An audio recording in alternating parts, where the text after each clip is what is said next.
अस्सलाम वालेकुम दोस्तों, मैं आपको परफेक्ट वेब सॉल्यूशंस की तरफ से पीएचपी फॉर बिगिनर्स के एक और इंटरेस्टिंग वीडियो ट्यूटोरियल में खुशामदीद कहता हूं। दोस्तों, मेरा नाम इमरान कासिम है और आज के इस पीएचपी फॉर बिगिनर्स के इंटरेस्टिंग वीडियो ट्यूटोरियल में हम इंटरेस्टिंग फैक्ट्स देखेंगे लूप्स के बारे में कि पीएचपी हमें कौन कौन से लूप्स प्रोवाइड करता है और उनमें क्या क्या डिफरेंसेस हैं और हम इन लूप्स को कब कैसे क्यों यूज़ करते हैं पीएचपी के अंदर और इनको यूज़ करने के क्या एडवांटेजेस हैं और ना करने के क्या डिसएडवांटेजेस हैं। इसके अलावा हम ये भी देखेंगे कि कब किस वक्त किस लूप को यूज़ करना फिजिबल रहेगा, अच्छा रहेगा।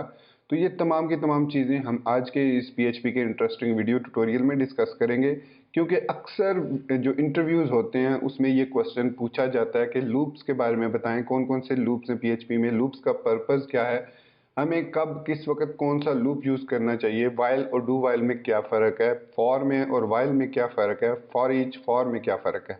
तो इस तरह के क्वेश्चन अक्सर इंटरव्यूज़ के दौरान पूछे जाते हैं। तो आज के इस वीडियो ट्यूटोरियल में हम देखेंगे इंटरेस्टिंग फैक्ट्स अबाउट लूप्स इन पीएचपी। तो मैं उम्मीद करता हूं कि आप मेरे इस वीडियो ट्यूटोरियल को एंड तक देखेंगे और इसको लाइक भी करेंगे। इसके अलावा अगर आप हमारे इस चैनल परफेक्ट वेब सॉल्यूशंस पर न्यू हैं तो इसको सब्सक्राइब करते हुए बेल का नोटिफिकेशन आइकन को प्रेस करते हुए ऑल नोटिफिकेशंस को ऑन कर लीजिएगा, ताकि आने वाले वीडियो ट्यूटोरियल्स की नोटिफिकेशंस आपको मिलती रहे और आप उनसे अप टू डेट रह सकें। Thank you very much. तो चलिए शुरू करते हैं आज के इस पीएचपी फॉर बिगिनर्स के इंटरेस्टिंग वीडियो ट्यूटोरियल को to know about interesting facts about loops इन पीएचपी। तो इस वक्त आपको कंप्यूटर की स्क्रीन पर PHP 74.test वर्चुअल डोमेन नज़र आ रही है, जिसमें मैंने लिखा हुआ title interesting facts about loops इन पीएचपी और उसके बाद नीचे while loop, do while loop, for loop और फॉर ईच लूप लिखा हुआ है। तो ये 4 डिफरेंट लूप्स हैं जो कि पीएचपी में अवेलेबल हैं, जिनको हम यूज़ करते हुए डिफरेंट कंडीशन के बेस पर कोई भी लूप जो है वो रन कर सकते हैं। अब अगर मैं कैटेगरीज में कन्वर्ट करूं तो वाइल, डू वाइल और फॉर जो लूप है वो एक कैटेगरी में फॉल करता है, मतलब एक कैटेगरी में ये तीनों लूप्स हैं। और फॉर ईच लूप जो है वो एक डिफरेंट कैटेगरी का लूप है। तो ये मेन डिफरेंस हो गया फॉर ईच और अदर लूप्स में। फॉर ईच लूप जो है वो सिर्फ और सिर्फ अरेज और ऑब्जेक्ट्स के लिए इस्तेमाल किया जा सकता है, जबकि बाकी जो लूप्स हैं वो किसी भी किस्म के वेरिएबल, चाहे वो स्ट्रिंग हो, चाहे वो इंटीजर हो, चाहे वो कोई बूलियन वैल्यू हो, उसके लिए यूज़ करते हैं। और ये जो लूप्स हैं, जो फॉर, वाइल और डू वाइल लूप्स हैं, ये किसी भी कंडीशन के ट्रू होने की सूरत में रन होते हैं और जैसे ही वो कंडीशन फॉल्स होती है ये लूप्स जो हैं ये ब्रेक हो जाते हैं। बट जो फॉर ईच लूप है वो, जैसे कि मैंने बताया, ऑब्जेक्ट्स और अरेज पर इम्प्लाई किया जा सकता है। तो ये उस वक्त तक एग्जीक्यूट करता है जब तक उस ऑब्जेक्ट या उस एरे की लेंथ जो है वो कंप्लीट नहीं हो जाती। तो इन द सेंस कि जो 3 लूप्स हैं, फॉर, वाइल और डू वाइल, ये एक सेपरेट कैटेगरी के लूप्स हैं और जो फॉर ईच है वो एक सेपरेट कैटेगरी का लूप है, जिसमें हम सिर्फ और सिर्फ ऑब्जेक्ट्स और एरेज को ही पास कर सकते हैं। वन बाय वन मैं इन सब की एग्जांपल्स आपको दूंगा, इनके बारे में, इनके फीचर्स बताता जाऊंगा। तो हम स्टार्ट करेंगे पहले लूप से, जो कि है वाइल लूप। तो वाइल लूप को इस्तेमाल एक्सप्लेन करने के लिए मैं यहाँ पर सबलाइम टेक्स्ट को ओपन कर लेता हूँ और यहाँ पर हमारे पास जो हमारा डिफ़ॉल्ट index.php फाइल है वो ओपन है और यहाँ पर हम सबसे पहले बात करेंगे while loop in PHP। So while loop in PHP, while loop जो है वो सबसे पहले क्या करता है, एक कंडीशन को चेक करता है। जब तक वो कंडीशन ट्रू रहती है वो उस ब्रैकेट्स के अंदर, उन कर्ली ब्रैकेट्स के अंदर जो आप डिफाइन करेंगे कोड, उसको एग्जीक्यूट करता रहेगा। फॉर एग्जांपल यहाँ पर एक मैं कौन के नाम से एक वेरिएबल ले लेता हूँ, कंडीशन जिसको कहते हैं, उसमें मैं एक 1 नंबर पास कर देता हूँ। अब मैं लिखता हूँ while count is less than equal to 10 echo count, और उसके बाद यहाँ पर मैं कौन को प्लस प्लस करूँगा। अब ये बहुत ज़रूरी है कौन को प्लस प्लस करना। इसकी रीज़न ये है कि अगर मैं प्लस प्लस नहीं करूँगा तो जो कौन की वैल्यू है वो हमेशा के लिए 1 रह जाएगी, जिसकी वजह से हमारा ये जो लूप है ये इनफाइनाइट लूप बन जाएगा और ये कभी भी ब्रेक नहीं होगा, ये चलता रहेगा चलता रहेगा चलता रहेगा। सो फॉर दैट रीज़न हमें लाजमी कौन में इंक्रीमेंट करना पड़ेगा कंडीशन के हिसाब से, ठीक है। तो यहाँ पर हमने कौन प्लस प्लस लिख दिया। इसको सेव करते हैं। अब जब मैं इसको एग्जीक्यूट करूंगा, बल्कि मैं यहाँ पर .br लगा देता हूँ ताकि नेक्स्ट लाइन पर कोड शो हो। अब डेफिनेटली बहुत ही सिंपल एग्जांपल है कि जब मैं इसको एग्जीक्यूट करूंगा तो 1 से लेकर 10 तक हमें यहाँ पर काउंटिंग लिखी हुई नजर आ जाएगी। सो दैट्स इट, हमें काउंटिंग लिखी हुई मिल गई 1 से लेकर 10 तक। That is the simplest example of while loop. अब आप कहेंगे कि भाई इसका और यूज क्या है? इसका और यूज ये है कि समटाइम हमें कुछ ऐसी कंडीशंस में भी इस लूप को एग्जीक्यूट करना पड़ता है जिसके अंदर जब ये कंडीशन ट्रू होती है और उसके बाद इसको हमें फॉल्स कर देते हैं। फॉर एग्जांपल मैं यहाँ पर लिख देता हूँ कॉन इज इक्वल टू 10। अब मैंने इंक्रीमेंट नहीं किया बल्कि डायरेक्ट मैंने व्हाइल के अंदर कॉन इज इक्वल टू 10 कर दिया। अब इसको जब मैं एग्जीक्यूट करूंगा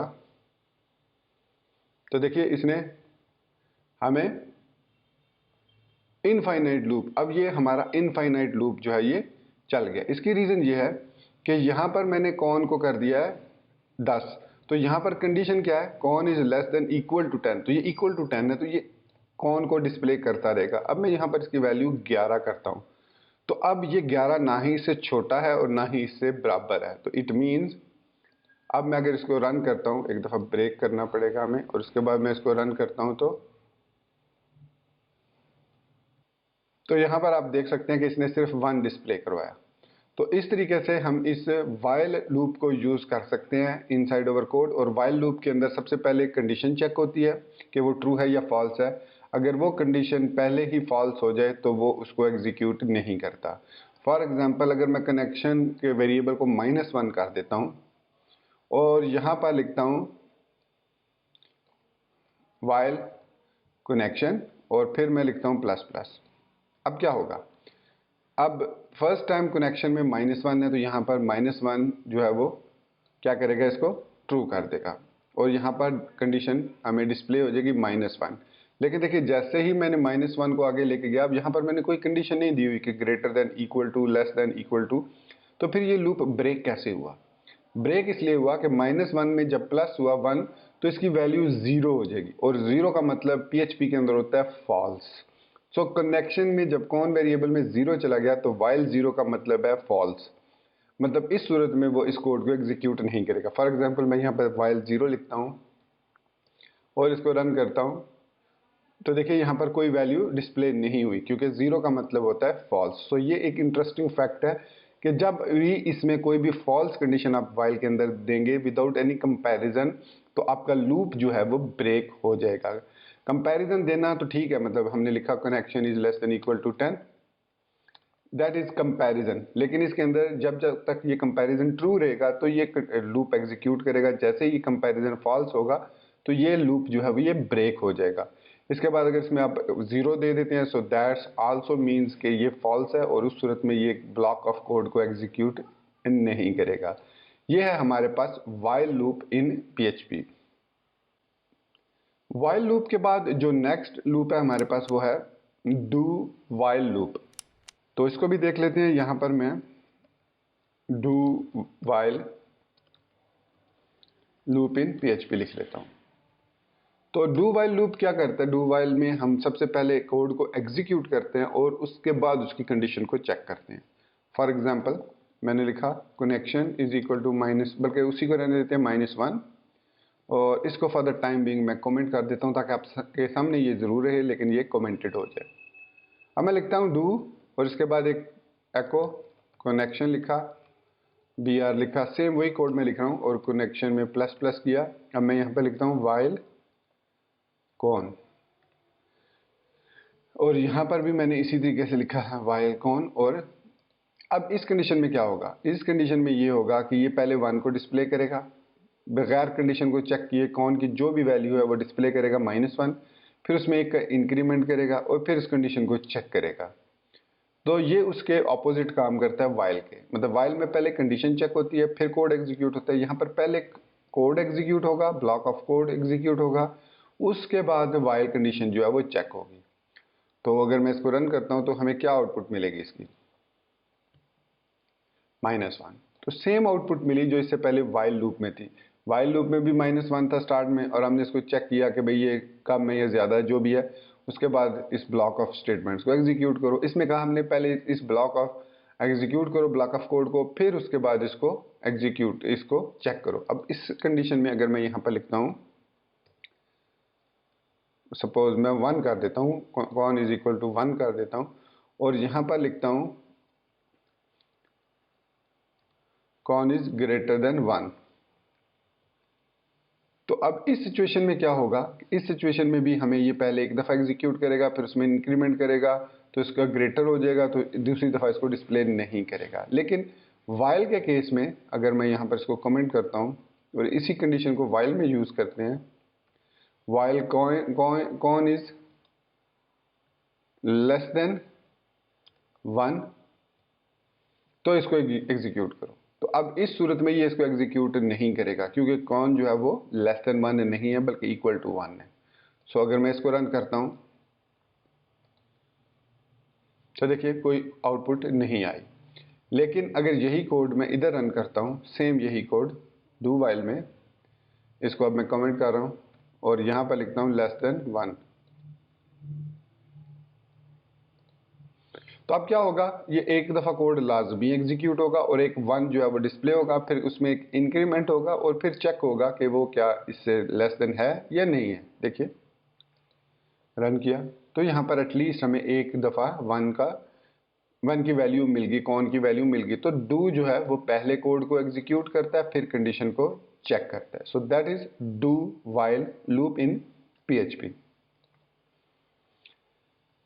तो नेक्स्ट है अब हमारे पास फॉर लूप। तो फॉर लूप के अंदर हम क्या करते हैं, हम सबसे पहले फॉर लूप के अंदर में वेरिएबल को इनिशियलाइज करने की जरूरत नहीं होती बाहर, मतलब कौन को हमें यहाँ पर इनिशियलाइज करने की ज़रूरत नहीं है, बल्कि हम इसको within for loop initialize कर सकते हैं इस तरीके से। फॉर $, कौन is equal to 1, count is less than equal to 10, count plus plus. तो ये है हमारे पास फॉर लूप। तो बेसिकली फॉर लूप जो है वो कम्बिनेशन है वाइल और डू वाइल लूप का, जिसमें हम इनिशियलाइज भी करते हैं वैल्यू को, कंपैरिजन भी करते हैं और इंक्रीमेंट भी करते हैं automatically with 1 line of code. इससे हमारी लाइन ऑफ कोड जो है वो रिड्यूस हो जाता है। इसके बाद सिंपली हम एको कौन लिख देंगे, हमें कोई ज़रूरत नहीं है अब दोबारा से प्लस प्लस करने की। यहाँ पर जिस तरीके से हमने यहाँ पर प्लस प्लस किया, यहाँ पर प्लस प्लस किया, तो फॉर लूप हमें ये फीचर प्रोवाइड करता है कि आप इसके अंदर कोई भी वैल्यू को इनिशियलाइज कर सकते हैं, कोई भी कंपैरिजन चेक कर सकते हैं, सेपरेटेड बाय सेमी कॉलन, ध्यान में रखिएगा, और लास्ट में सेपरेटेड नहीं करना है इसको सेमी कॉलन से। उसके बाद मैं इसको एग्जीक्यूट करता हूँ, एग्जीक्यूट करता हूँ ब्राउज़र के अंदर, और यहाँ पर हमें अगेन 1 से लेकर 10 तक काउंटिंग मिलेगी। So that is the same case जो इससे पहले वाइल और डू वाइल लूप का था। तो फॉर लूप में ये डिफरेंस है कि इसमें लिखने का तरीका कुछ इस तरीके से है कि आप फॉर के अंदर कौन 1 कौन से इसका कंपैरिजन, फिर उसको में प्लस प्लस करते हैं। अब इसको और ज़्यादा शॉर्टर फॉर्म में हम कर सकते हैं, वो इस तरीके से, अगर मैंने यहाँ पर कौन को इनिशियलाइज किया हुआ तो पहली वैल्यू जो है उसको मैं ओमिट कर सकता हूँ सिर्फ सेमी कॉलन लिख के। अब यहाँ पर मैंने सिर्फ सेमी कॉलन लिख दिया। सेमी कॉलन का मतलब है कि ये जो वेरिएबल है कौन, ये ऑलरेडी कहीं पर पहले इनिशियलाइज कर दिया गया, तो मैंने इसको यहाँ पर इनिशियलाइज कर दिया, तो इट मीन्स अब ये ऑटोमेटिकली इन दो पर काम करेगा और हमें जो आउटपुट मिलेगी वो स्टिल सेम आउटपुट मिलेगी। देखा, तो ये है हमारे पास फॉर लूप। अब फॉर लूप क्वाइट इजी है, इसमें आपको मतलब लिखने का तरीका आपने देख लिया होगा, बहुत ही सिंपल है, आप इस तरीके से लिख सकते हैं इसको। तो ये है इसकी एग्जांपल। इसमें आप यहाँ पर कोई भी कंपैरिजन देंगे और जो कंपैरिजन जब तक वो ट्रू होगा उसमें इंक्रीमेंट भी होता रहेगा और साथ साथ उसकी वैल्यू को वो एको भी करता रहेगा। तो यह है हमारे पास फॉर लूप। उसके बाद हमारे पास बारी आती है फॉर ईच लूप की। अब आपने तीनों जो लूप्स देखे अभी तक जिन पर हमने काम किया, वाइल, डू वाइल और फॉर लूप, उसमें आपने देखा हमने इंटीजर्स वैल्यू को यूज़ किया। अब जो फॉर ईच लूप है उसको हम जो है इन इंटीजर स्ट्रिंग वैल्यूज़ पर यूज़ नहीं कर सकते। इसके लिए हमें या तो कोई ऑब्जेक्ट चाहिए या हमें कोई एरेस चाहिए, उसके अलावा हम इस फॉर ईच लूप को यूज़ नहीं कर सकते, इस पर हमें एरर मिलेगा। फॉर एग्जांपल मैं लिखता हूँ कॉन इज इक्वल टू 1 अगर, और यहाँ पर लिखता हूँ फॉर ईच कौन। इसको लिखने का जो तरीका है, फॉर ईच पहले वेरिएबल, उस वेरिएबल का नाम लिखते हैं, फिर एज लिखते हैं, फिर उसमें जो वैल्यू मूव करनी हो उसमें लिखते हैं लाइक सी। अब मैं लिखता हूँ echo c dot B R. अब ये ऑलमोस्ट सेम कोड है जैसे हमने फॉर लूप पे लिखा था। अब मैं इसको एग्जीक्यूट करता हूँ तो अब चूंकि ये कौन है, ये एक एरे नहीं है, तो यहाँ पर हमें मिला एरर वार्निंग देखने को, invalid argument supplied for each in line number 49। तो वो कह रहा है कि यहाँ पर इनवैलिड वैल्यू पास की गई है। इसकी रीज़न ये है कि यहाँ पर हमें या तो एरे पास करेंगे जैसे 1 2 3 4 5 6 7 8 9 10, ये वैल्यू डिस्प्ले करेंगे, ये वैल्यू पास करेंगे। अब मैं अगर इसको रन करता हूँ इसी कोड को, तो देखिए अब हमारा एरर जो है वो खत्म हो जाएगा और हमें आउटपुट मिल जाएगी। सो इट मीन्स इसके लिए हम एरे को यूज़ करेंगे या ऑब्जेक्ट को। अब इसी एरे को मैं अगर ऑब्जेक्ट में कन्वर्ट कर लेता हूँ, अच्छा एरे को ऑब्जेक्ट में कन्वर्ट करने से पहले मैं एक और काम करता हूँ, मैं यहाँ पर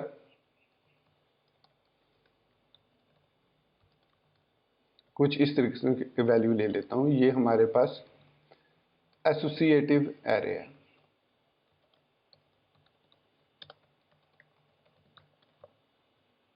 ठीक हो गया। अब मैं इसको डिस्प्ले करता हूँ, देखिए सेम उसी तरीके से। तो अब हमें क्या मिलेगा, जो नेम की वैल्यूज़ हैं जो एरे के अंदर, इमरान 40 जेहलम पाकिस्तान मिल गया। तो उसने इनकी वैल्यूज़ को इटरेट किया और उनमें जो भी वैल्यू थी उसको यहाँ पर सी के अंदर पास करता गया और उसको फिर हमने डिस्प्ले करवा लिया। अगर मैं यहाँ पर ऑब्जेक्ट लिख देता हूँ तो अब ये हमारे पास ऑब्जेक्ट है। तो देखिए आउटपुट हमें यहाँ पर सेम आउटपुट मिलेगी, यही वाली। अब फ़र्क क्या हुआ, फ़र्क हमें पता चलेगा वार डंप में। मैं यहाँ पर पहले वार डंप कर लेता हूँ कनेक्शन को। तो अब इसके बाद मैं यहाँ पर इसको रन करता हूँ, तो देखिए वार डंप ने हमें क्या बताया, ऑब्जेक्ट है ये, जिसके अंदर 4 पब्लिक प्रॉपर्टीज हैं, नेम, एज, सिटी, कंट्री, और जिसकी टाइप एसटीडी क्लास है। तो ऑब्जेक्ट्स हम क्लासेस के थ्रू ही क्रिएट कर सकते हैं। तो ये जो ऑब्जेक्ट हमारे पास टाइप कास्टिंग वेरिएबल है, ये सॉरी कीवर्ड है, इसकी मदद से हम टाइप कास्ट कर सकते हैं। अगर मैं इसको यहाँ से ख़त्म कर देता हूँ और इसको दोबारा वार डंप करता हूँ, तो अब ये हमें बताएगा कि ये एक एरे है, साइज इसका 4 है। सो दिस इज़ हाउ हम किसी भी एरे को ऑब्जेक्ट में कन्वर्ट करके उसको यूज़ कर सकते हैं। अब ऑब्जेक्ट और एरेज को इटरेट करने के डिफरेंट तरीके होते हैं। अब यहाँ पर फॉर ईच लूप में हम अगर हम ऑब्जेक्ट को इटरेट करना चाहें तो हम यहाँ पर लिख सकते हैं ऑब्जेक्ट की क्या है और उसकी वैल क्या है। तो ये जो तरीका लिखने का, ये सिर्फ और सिर्फ फॉर ईच में काम करता है। अब इसमें होगा क्या कि पहले इस पूरे लेंथ को उठाएगा, इस फर्स्ट इंडेक्स को उठाएगा जो भी इसमें की और वैल्यू है, की के अंदर ये वाली की मूव हो जाएगी और वैल्यू के अंदर ये वाली वैल्यू मूव हो जाएगी। तो हम यहाँ पर फॉर ईच कनेक्शन एज की वैल लिख के अगर मैं यहाँ पर वैल को डिस्प्ले करूँगा तो ये हमें उनकी वैल्यूज़ को डिस्प्ले करके देगा। ठीक है, और अगर मैं यहाँ पर की लिख दूंगा तो ये उसकी जो कीज़ हैं वो हमें डिस्प्ले करके दे देगा। देखिए नेम, एज, सिटी। तो इट मीन्स हम यहाँ पर इस तरीके से भी लिख सकते हैं। मैं इसको एक ही डबल कोट्स के अंदर लिख लेता हूँ यूजिंग कर्ली ब्रैकेट्स, कुछ इस तरीके से, की इज और यहाँ पर वैल। इस तरीके से मैं इसको डिस्प्ले करवा लेता हूँ और आगे बी आर। अब मैं इसको रन करूँगा तो देखिए name is Imran, age is 40, city is Jhelum, country is Pakistan आ गया। सो इस तरीके से फॉर ईच लूप की मदद से हम जो भी एरेज और ऑब्जेक्ट्स हैं उनको इटरेट कर सकते हैं प्रॉपरली और उनसे वैल्यूज़ जो हैं वो गेट कर सकते हैं। इसके अलावा फॉर ईच लूप का दूसरा बड़ा एडवांटेज ये है कि सपोज़ कीजिए हमारे पास यहाँ पर एक एड्रेस का फर्दर एरे है जिसमें सिटी है, जिसमें कंट्री है। अब अगर मैं इस एरे को एग्जीक्यूट करूंगा तो यहाँ पर इसी तरीके से अगर एग्जीक्यूट करूंगा तो यहाँ पर हमें एरर देखने को मिलेगा, वार्निंग हो सकती है, वार्निंग देखने को मिलेगी। देखिए उसने नेम इज़ इमरान लिखा, एज इज़ 40 लिखा, एड्रेस इज़ एरे। उसने कहा जी एरे टू स्ट्रिंग कन्वर्जन, कि उसने ट्राई किया एरे को स्ट्रिंग में कन्वर्ट करने का। ये जो है हमारे पास अब एक ऑब्जेक्ट के अंदर एक एरे है। यहाँ पर आप देख सकते हैं कि पब्लिक नेम, पब्लिक एड्रेस और उसके अंदर हमारे पास फर्दर एक एरे है, उसके अंदर 2 वैल्यूज़ हैं। तो इस सिचुएशन में हम क्या कर सकते हैं, इस सिचुएशन में हमारे पास ये जो वैल्यू है, ये जो तरीका है इस लूप का, ये बहुत ही ज़बरदस्त हमें एक फीचर प्रोवाइड करता है। वो ये है कि मैं यहाँ पर इसको कट करता हूँ, मैं यहाँ पर चेक करूँगा कि इफ़ इज़ एरे, ये हम इज़ एरे का फंक्शन पढ़ चुके हैं अपनी जो ट्यूटोरियल में, जिसमें हमने एरेज के बारे में डिस्कस किया था।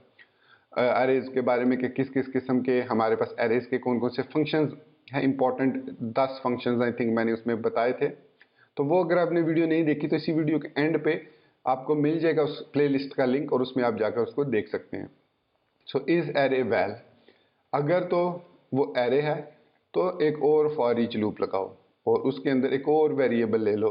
तो हमें पता है कि इसके अंदर एड्रेस आता है, तो एड्रेस की के वी ले लेते हैं, डिफरेंट ले लेते हैं, इट इज़ इम्पॉर्टेंट। तो इसको मैं के वी कह देता हूँ। अब यहाँ पर मैं वही तरीका यूज़ करूँगा, और लेकिन यहाँ पर मैं के वी डिस्प्ले करूँगा, के और वी को, और एल्स में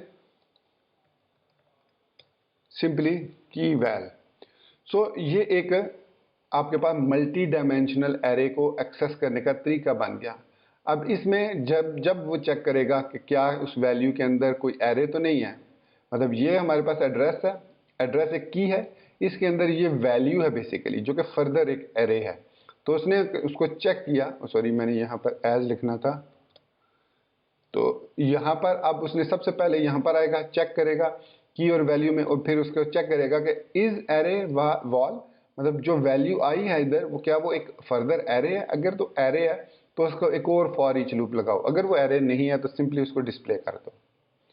अब मैं अगर इसको एग्जीक्यूट करता हूँ तो हमारा ये जो वार्निंग नोटिस है ये ख़त्म हो जाएगा, क्योंकि अब हमने एरे को स्ट्रिंग में कन्वर्ट कर दिया है। सो अब ये कह रहा है कि सॉरी, यहाँ पर मुझे माई मिस्टेक, यहाँ पर हमें वो फॉर ईच वाल देनी थी, ये वाली जो वैल्यू एरे वाली आई है, तो दैट्स माई मिस्टेक। तो अब हमने जब इसको रन किया तो इसने बता दिया name is Imran, age is 40, cities Jhelum, countries Pakistan, simple is that.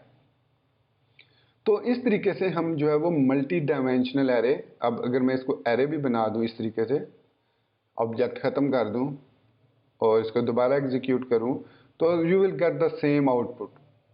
देखा, हमारे पास एरे, सिंपल एरे की वैल्यू और इसके बाद की और उसके बाद फिर एरे।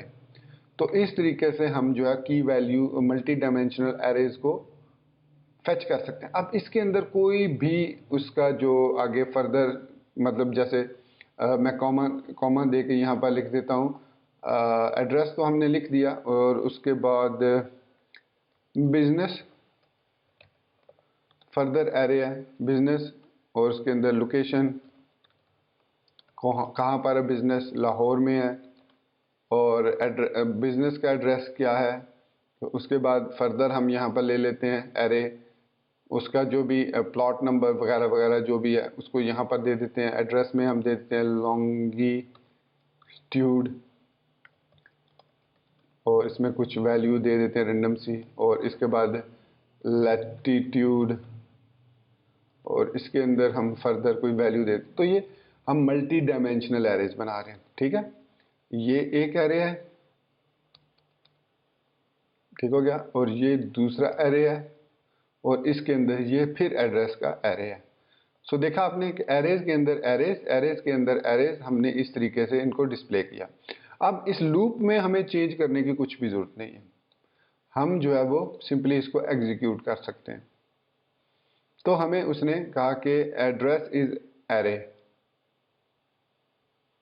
एड्रेस को, ओह सॉरी मैंने यहाँ पर 2 दफ़ा लिख दिया एड्रेस, सो उसने वो उसको ओवरराइड किया, सो बी एड्रेस लिख देते हैं, बिजनेस एड्रेस। अब इसको रन करते हैं तो कह रहा है बी एड्रेस इज एरे। अब हुआ क्या कि बी एड्रेस जो है ये इस बिजनेस के अंदर है, सो इट मींस हमें अब एक फर्दर चेक लगाना होगा। अगर इस लूप के अंदर हम आते हैं फॉर ईच लूप के अंदर, तो यहाँ पर हमें फिर एक लूप लगाना होगा कि इफ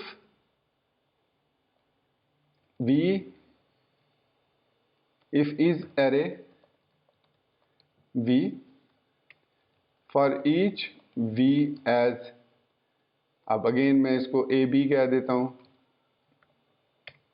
और यहाँ पर फिर मैं ए बी को डिस्प्ले करवा लेता हूँ, ए बी और एल्स में सिंपल के वी। तो देखिए अब हमने नेस्टेड मतलब एरेज के अंदर बिजनेस जो एरे है इसके अंदर फर्दर बी एड्रेस के नाम से एरे है, इसको अब सिंपल एड्रेस कर देते हैं। तो हमें यहाँ पर लॉजिक को चेंज करना पड़ा क्योंकि फिर इस एरे के अंदर हमें चेक करना पड़ा कि अगेन वी में कोई एरे तो नहीं है। तो इस तरीके से जितना आप नेस्टेड इसको क्रिएट करते जाएंगे उतना ही आपको इस कंडीशन को चेक करते जाना पड़ेगा कि इस एरे और इस एरे नहीं है। तो इसकी एक और सोल्यूशन भी है, वो आगे हम आने वाले वीडियो ट्यूटोरियल्स में देखेंगे, वो होती है रिकर्सिव फंक्शंस। रिकर्सिव या रिकर्जन क्या होती है इन पीएचपी, वो आगे आने वाले वीडियो ट्यूटोरियल में हम देखेंगे। तो ये था हमारे पास फॉर ईच का लूप। अब आपसे क्वेश्चन, जो लास्ट क्वेश्चन ये पूछा जा सकता है कि हमें बताएं कि इन एरेज को हम किस सिचुएशन में कौन से लूप को यूज़ करेंगे। तो यहाँ पर बहुत ही कॉमन आंसर है, पहले तीन का तो अलग से है और फॉर ईच का अलग से। मैं ये ऑलरेडी एक्सप्लेन कर चुका हूँ कि फॉर ईच को सिर्फ और सिर्फ हम ऑब्जेक्ट्स और एरेज के साथ यूज़ कर सकते हैं, नॉर्मल कंडीशंस के साथ हम इसको यूज़ नहीं कर सकते। तो दैट इज़ कि फॉर ईच एक डिफरेंट लूप है जिसको सिर्फ और सिर्फ हम एरेज और ऑब्जेक्ट्स के साथ, और इसमें हमें कंडीशन देने की ज़रूरत नहीं होती। ये ऑटोमेटिकली अट्रैक्ट करता है उस एरे को, और जब तक उस एरेज के अंदर वैल्यूज़ मौजूद होती हैं वो उस एरे को उस एरे या उस ऑब्जेक्ट को आइट्रेट करता रहता है। सो ये ऑटोमेटिक है, इसमें हमें कोई कंडीशन देने की ज़रूरत नहीं है। सो हम फॉर ईच लूप के बारे में अब इतना बात नहीं करेंगे, इसके बारे में ये एक टोटली डिफरेंट लूप है other than these three loops. अब हम बात करते हैं इन तीन लूप्स की कि कौन सा लूप हमें कब यूज़ करना चाहिए। To be honest with you कि ये लूप्स किसी भी पर्पस के लिए, सेम पर्पस के लिए, तीनों लूप्स में से कोई सा लूप भी इस्तेमाल किया जा सकता है।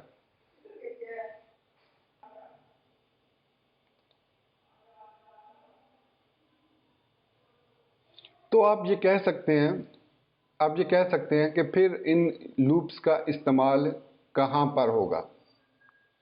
तो एक तो मैंने एग्जांपल दे दी कि तीनों लूप्स को सेम पर्पस के लिए इस्तेमाल किया जा सकता है। अब बात आती है डिफरेंट पर्पसेस के लिए।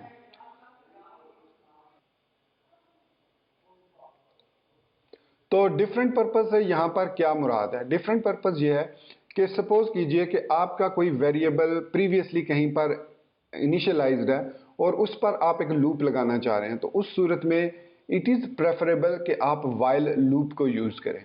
जब आपको पता है कि कंडीशन, जो वेरिएबल का जो फर्स्ट पैरामीटर है, मतलब वो वेरिएबल ऑलरेडी इनिशियलाइज हो चुका है कहीं पर, देन इट इज़ रिकमेंडेड कि आप वाइल लूप यूज़ करें।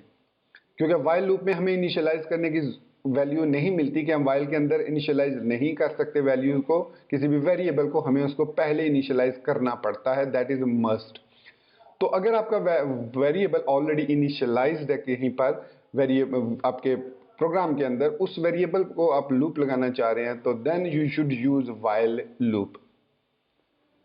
और उस वाइल लूप में आप पहले उसकी कंडीशन चेक करना अगर चाह रहे हैं कि पहले कंडीशन चेक हो, अगर वो ट्रू हो तो वो लूप एग्जीक्यूट हो, अदरवाइज वो लूप एग्जीक्यूट ना हो। तो इस केस में आप यूज करेंगे वाइल लूप।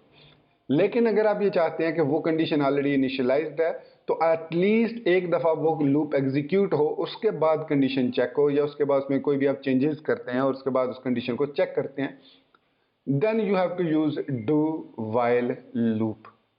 मतलब डू वाइल लूप में वो कंडीशन बजाय इसके कि आप उसको पहले फॉल्स करें, ट्रू करें, ताकि वो एक दफ़ा एग्जीक्यूट हो, आप डू वाइल को यूज़ कर लें।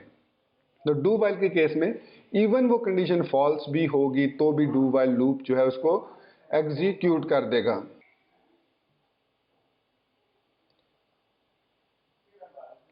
तो जबकि हमारे पास जो फॉर लूप है ये हम उस वक्त यूज़ करते हैं जब किसी भी कंडीशन को हमने खुद से इनिशियलाइज करना हो, उसको कंपेयर करना हो, फिर उसको रन करना हो।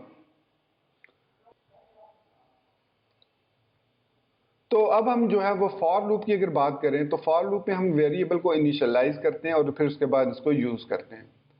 अब इससे पहले कि मैं आपको एक और इंटरेस्टिंग फीचर बताऊं इन लूप्स का, कि इन लूप्स के थ्रू हम जो इंडेक्स वाली हमारी एरे होती है उसको भी एक्सेस कर सकते हैं। तो आगे बढ़ने से पहले मैं ये बताना ज़रूरी समझता हूँ कि जो वाइल, डू वाइल और फॉर लूप है, इनकी मदद से हमारे पास अगर कोई इंडेक्स एरे है कि मतलब जो जिसके साथ की वैल्यू पेयर नहीं है बल्कि 0 1 2 3 इस तरह की कीज़ हैं, तो उनको भी हम एक्सेस कर सकते हैं using while, do while and for loop. तो मतलब फॉर ईच लूप हमें ये इसलिए बेहतर लगता है क्योंकि ये ऑटोमेटिकली उस एरे की लेंथ को फाइंड करके की वैल्यू पेयर हमें रिटर्न कर सकता है और उसको हम आगे इटरेट कर सकते हैं, आसानी के साथ डिस्प्ले कर सकते हैं। जबकि इन तीनों के केस में हमें उस एरे की लेंथ का पता होना जरूरी है, अदरवाइज हमारा ये लूप या तो पहले ब्रेक हो जाएगा या फिर ये ऑटोमेटिकली इनफाइनाइट हो जाएगा। तो अगर मैं यहां पर इसकी एग्जांपल कुछ इस तरीके से दूं कि हमारे पास यहां पर एक वेरिएबल है ARR के नाम से, यहां पर मैं इसको थोड़ा सा डाउन कर लेता हूं। उसमें हमारे पास कुछ वैल्यूज हैं, जैसे वन, बल्कि मैं इंटीजर ले लेता हूं, एप्पल, बनाना, स्ट्रॉबेरी, वाटरमेलन और इसी तरीके से मेलन और गुआवा। तो ये हमारे पास एक एरे है। अब इसको मैं एक्सेस कर सकता हूं थ्रू वाइल लूप भी। मैं जैसे एक वेरिएबल लेता हूं i इज इक्वल टू 0, क्योंकि एरे का इंडेक्स हमेशा 0 से स्टार्ट होता है। हम इसको अपनी मर्जी से भी स्टार्ट कर सकते हैं, ये मैं ऑलरेडी एक्सप्लेन कर चुका हूं एरेज वाले वीडियो ट्यूटोरियल में। अब मैं लिखता हूं while i is less then, अब यहां पर इक्वल टू नहीं लिखेंगे, एरे इज लेस देन। अब हमें इसकी लेंथ फाइंड करनी है, तो इसके लिए हमारे पास PHP के अंदर लेंथ का, आई थिंक लेंथ का फंक्शन है, काउंट का फंक्शन है, जिसमें हम इस एरे की वैल्यू को काउंट कर सकते हैं और उसके बाद हम यहाँ पर एको कर सकते हैं ARR इंटू $i।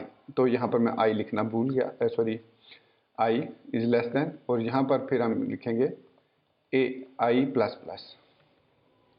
इस तरीके से काउंट करेगा एरे की वैल्यू को, उसका टोटल लेंथ फाइंड करेगा, और अगर वो लेस देन i है तो उसमें इको कर देगा उसके जो भी वैल्यू, इंडेक्स वैल्यू है। इस तरीके से हम एक्सेस करते हैं। अब मैं इसको रन करता हूं तो आप देखेंगे कि हमें एप्पल, बनाना, स्ट्रॉबेरी, वाटरमेलन, मेलन, गुआवा मिल जाएगा। इसको रन करते हैं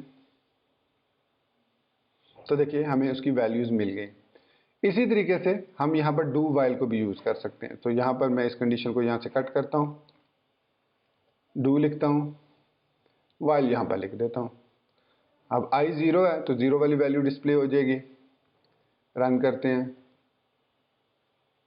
तो यहाँ पर अनएक्सपेक्टेड, ओके मेरी मिस्टेक है, यहाँ पर मुझे ये वाली स्टेटमेंट कट करनी थी। तो यहाँ पर हमारे पास ये क्यों कर रहा है इस तरीके से, खुद ऐड कर रहा है। While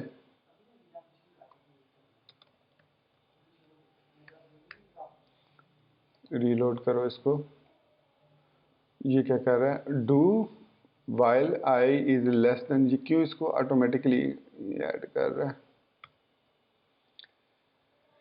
while i is less then count into array, तो ये उसको ऑटोमेटिकली पता नहीं क्यों बार बार वो उसका जो सेट कर रहा था। खैर मैंने इसको फिक्स कर दिया। तो अब मैं इसको रन करता हूँ तो ये हमें सेम आउटपुट देगा। ओके, इसी तरीके से डू वाइल के बाद हम फॉर लूप को भी यूज कर सकते हैं। सो यहाँ पर लिखेंगे फॉर, अब यहाँ पर हम ऑलरेडी इनिशियलाइज कर चुके हैं i को, तो मैं यहाँ पर सेमीकोलन लगाऊंगा, i is less then count into ARR और i प्लस प्लस, और यहाँ पर इसको मैं इनिशियलाइज कर दूंगा। अब वाइल की हमें जरूरत नहीं है, यहाँ पर सेव करूंगा इसको और इसको रन करता हूं तो we will get the same output. Okay sorry, मैं यहाँ पर 2 दफा i प्लस प्लस कर रहा था। अब इसको रन करता हूं तो देखिए हमने यहाँ पर तमाम की तमाम वैल्यूज प्रॉपरली एक्सेस कर ली। अब यहाँ पर जो प्रॉब्लम है वो ये है कि हमें हर दफ़ा इसकी वैल्यूज को काउंट करना पड़ता है, जो कि ओवरहेड है हमारे इस प्रोग्राम के लिए। इसमें इंक्रीमेंट भी करना पड़ता है, ऑटोमेटिकली मेमोरी को एलोकेट करना पड़ता है। तो इसके लिए हमें जो है वो PHP प्रोवाइड करता है फॉर ईच लूप को। वो कहता है कि फॉर ईच उस एरे को वैल्यू को लो और उसको एज ए में डिस्प्ले कर लो, फिर सिंपली ए को एको कर लो। आपको ज़रूरत ही नहीं है इतना ज़्यादा कोड याद रखने की। अब इसको रन करते हैं तो we will get the same output as previously. तो इन केसेस में हमारे पास जो है ये फॉर वाइल, डू वाइल और फॉर ईच लूप सेम तरीके से काम करता है, सिर्फ इनको लिखने का तरीका थोड़ा सा डिफरेंट है। बाकी इनका पर्पस जो है ऑलमोस्ट तमाम लूप्स का सेम है। जो थोड़ा थोड़ा डिफरेंस था वो मैंने आपको बता दिया, दोज आर द डिफरेंसेस, कि जिसमें वाइल लूप में हम जो है कंडीशन इनिशियलाइज, वेरिएबल को इनिशियलाइज नहीं कर सकते, उसको इनिशियलाइज हमें हमेशा पहले करना पड़ेगा। फॉर ईच में हमें इनिशियलाइज करने की ज़रूरत ही नहीं पड़ती, क्योंकि उसमें हम जो है वो नॉर्मल वेरिएबल्स को पास नहीं करते, उसमें सिर्फ और सिर्फ हम एरेज और ऑब्जेक्ट्स को पास करते हैं, और वो for each loop automatically iterate करता है, उसकी लेंथ को फाइंड करके हमें बताने की ज़रूरत उसको नहीं पड़ती। इसी तरीके से डू वाइल है, डू में कंडीशन बिल्कुल चेक नहीं होती पहले, चाहे वो फॉल्स हो चाहे वो ट्रू हो, वो एक दफ़ा एग्जीक्यूट हो जाता है और उसके बाद जाके कंडीशन चेक होती है, और फिर वो उस लूप को या तो कंटिन्यू करता है या फिर ब्रेक करता है। तो दोस्तों ये था हमारा आज का PHP फॉर बिगिनर्स का इंटरेस्टिंग वीडियो ट्यूटोरियल, जिसमें हमने लूप्स के बारे में देखा और हमने ये जाना कि लूप्स क्या होते हैं और कौन कौन से लूप्स PHP में प्रोवाइड करता है, और उन लूप्स में क्या क्या डिफरेंस हैं, क्या क्या कॉमन चीज़ें हैं, और कब कहाँ किस वक्त हमें कौन सा लूप यूज़ करना चाहिए। तो मैं उम्मीद करता हूं कि आपको मेरा ये वीडियो ट्यूटोरियल पसंद आया होगा और आप ऑलरेडी इसको लाइक कर चुके होंगे। नए होने की सूरत में चैनल को सब्सक्राइब करते हुए बेल आइकन को प्रेस करते हुए ऑल नोटिफिकेशंस को ऑन कर चुके होंगे। तो इसी बात के साथ मुझे इजाज़त दीजिए, मिलते हैं नेक्स्ट वीडियो ट्यूटोरियल में। टिल देन मुझे अपनी दुआ में याद रखिएगा, and thank you very much for watching this video tutorial. Take care, goodbye and अल्लाह हाफिज़।